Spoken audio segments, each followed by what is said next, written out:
अस्सलामुअलैकुम।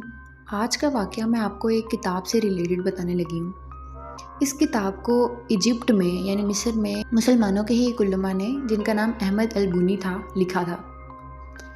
इस किताब का असल सहीफ़ा तो आजकल नहीं है और सुनने में आया है कि पूरी दुनिया में सिर्फ़ 3 सहीफ़े हैं और वो नहीं पता कि कहाँ पर हैं। इस किताब को असल में अरेबिक में लिखा गया था, लेकिन बाद में इसके काफ़ी ज़्यादा वॉल्यूम बन गए जो कि उर्दू में भी लिखा गया। इस किताब का नाम है शम्सुल मारिफ। शायद आप लोगों में से काफ़ी लोगों ने नाम सुन रखा हो और कई लोग इसके बारे में जानते भी होंगे।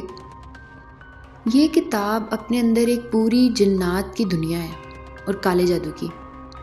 इसमें जादू करने के तरीके, जिन्नात को कैसे हाजिर किया जाए, ये सब कुछ लिख रखा है। लेकिन कहा जाता है कि इस किताब में अहमद अल-बुनी ने कुछ इंस्ट्रक्शंस भी दी हुई हैं कि जो ये बंदा ये काम करने की कोशिश करेगा, कुछ टर्म्स और कंडीशंस हैं उसके लिए। लेकिन जैसा कि आप लोग जानते हैं, हमारे पाकिस्तानी, उनके अंदर इन चीज़ों को लेके कई मरतबा काफ़ी क्यूरोसिटी पाई जाती है और वो ये सब इंस्ट्रक्शंस, टर्म्स और कंडीशंस देखे बगैर ही हर चीज़ में टांग अड़ा लेते हैं। हमारा आज का वाक़या हमारे एक भाई की तरफ से है, जिनके साथ पर्सनली एक चीज़ हुई थी, एक वाक़या हुआ था। मेरा नाम समीर है। मैं मैट्रिक क्लास में था। मैंने शम्सुल मारिफ किताब के बारे में नया-नया सुना था कि इस किताब में काले जादू पर जिन्नात को बुलाने में, जिन्नात को अपना दोस्त कैसे बनाना है, हमज़ात को तस्ख़ीर कैसे करना है, ये सब कुछ लिख रखा था। मुझे इन चीज़ों में बहुत ज़्यादा इंटरेस्ट था और मैं ये किताब बज़ाते ख़ुद पढ़ना भी चाहता था। लेकिन मैं बहुत पता करने के बाद इस नतीजे पे पहुंचा कि इस किताब का असल सहीफ़ा कहीं से भी नहीं मिल सकता। लेकिन मेरे एक दोस्त ने कहा कि इस किताब का असल वॉल्यूम तो मौजूद नहीं है, लेकिन इसकी डुप्लिकेट्स कई लोगों ने लिखे हैं जो वाकई में वर्क करते हैं। अब मैं उस किताब का नाम तो नहीं लूँगा जो मेरे दोस्त ने मुझे ला कर दी, लेकिन मैं बहुत ज़्यादा खुश हो गया और मैंने उसे कहा कि मुझे कहीं से भी अरेंज करके दो। मेरे उस दोस्त ने मुझे काफ़ी मना भी किया, लेकिन जब मैं बाज़ नहीं आया तो फिर उसने मुझे कहा कि इस किताब को विदाउट इंस्ट्रक्शंस नहीं पढ़ना, इंस्ट्रक्शन ज़रूर देखना पढ़ने से पहले कि किस चीज़ को किस तरह से करना है। अब आप लोग जानते ही हैं मैट्रिक का बच्चा क्या होता है, क्यूरोसिटी बहुत ज़्यादा पाई जाती है उसके अंदर। मैं तब एक बचकाना हरकतों वाला लड़का था।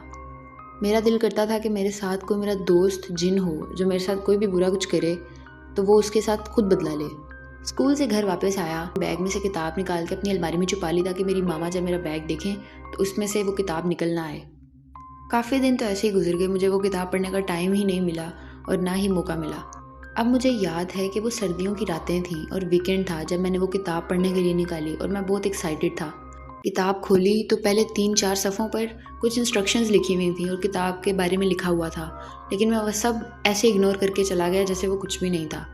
और आगे गया तो काफ़ी ज़्यादा तावीज़ात और काफ़ी ज़्यादा चीज़ें देखने को मिली जो कि मैं पहली दफ़ा देख रहा था और ऑनेस्टली मुझे इन चीज़ों की समझ नहीं आ रही थी।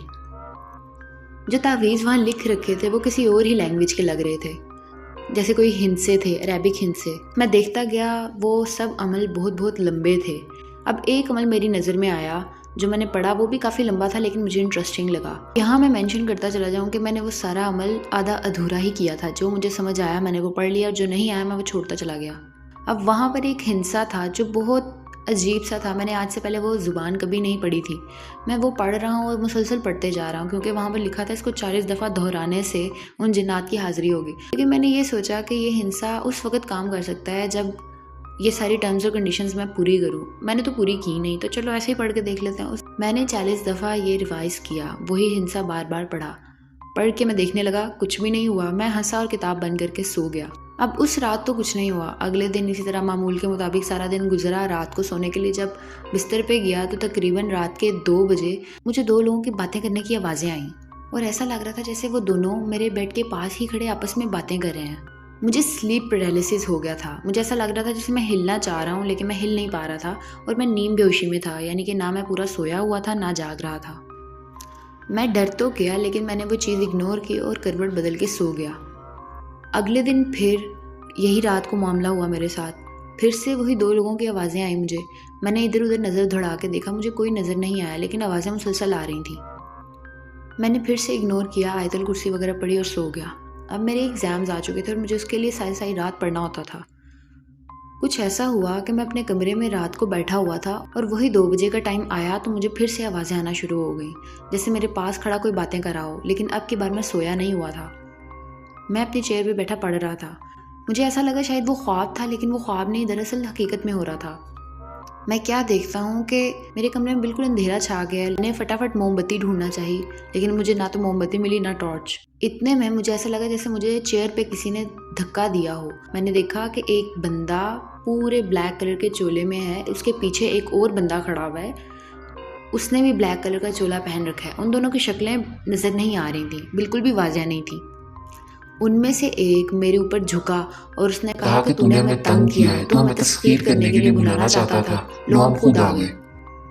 मैं बहुत डर चुका था, मेरे मुंह से एक भी लफ्ज़ नहीं निकल रहा था। मुझे ये तो समझ ही नहीं आ रहा था कि ये हकीकत में हो रहा है या मैं कोई ख्वाब देख रहा हूँ। उसने 2-3 दफ़ा मुझे सेम बात कही कि तूने हमें तंग किया है, तू हमें तस्खीर करना चाहता था, तूने ये पढ़ा तो हम आए हैं। फिर उसने मुझसे सवाल किया कि तू वाकई हमें तस्खीर करना चाहता है, तू वाकई हमें तस्खीर करना चाहता है। उसने जब ये पूछा तब भी मेरे मुंह से एक लफ्ज़ नहीं निकला और मैं आंखें बंद करके चीखने लगा। और थोड़ी देर के बाद मैंने देखा कि मेरे वालिदैन मेरे कमरे में आ गए हैं और उन्होंने मुझे झटका दिया और नींद से जगाया। तब मुझे पता लगा कि ये हकीकत में नहीं बल्कि एक ख्वाब हो रहा था। मैं चेयर पे ही बैठा था लेकिन मैं सो चुका था, लेकिन ये वाकई मेरे साथ हुआ था। मैंने उन दोनों बंदों को देखा था, ना जाने वो लोग कौन थे, लेकिन उन्होंने मुझे बोला कि तू हमें तस्खीर करना चाहता था, तूने फ़लाँ लफ्ज़ 40 मरतबा दोहराया जिसकी वजह से तूने हमें तंग किया। अब इस सारे वाक़े की वजह से मैं इतना डर गया था कि मैं अगली रात को अकेला सोना चाहता ही नहीं था। लेकिन अगली रात 2 बजे तो ऐसा कुछ भी नहीं हुआ। फिर मैंने अपने दोस्त से ये सारी बात डिस्कस की। वो थोड़ा बहुत इस बारे में जानता था क्योंकि वो किताब मुझे उसी ने ला के दी थी। उसने कहा कि तूने उनको कोई जवाब नहीं दिया इसलिए वो वापस जा चुके हैं और वो तुझे मज़ीद नहीं तंग करेंगे, लेकिन अगर तू उनको कोई जवाब दे देता तो वो शायद तेरे ऊपर खुद हावी हो जाते। तो मैंने सुख का सांस लिया कि चलो शुक्र है यहाँ पर मैंने कोई अक्ल की बात की और उनको मैंने कोई जवाब नहीं दिया। तो ये मेरे साथ हकीकत में होने वाला एक वाक़या था। अगर आपको ये वीडियो पसंद आई है तो लाइक कीजिए, शेयर कीजिए, सब्सक्राइब कीजिए। अल्लाह हाफ़िज़।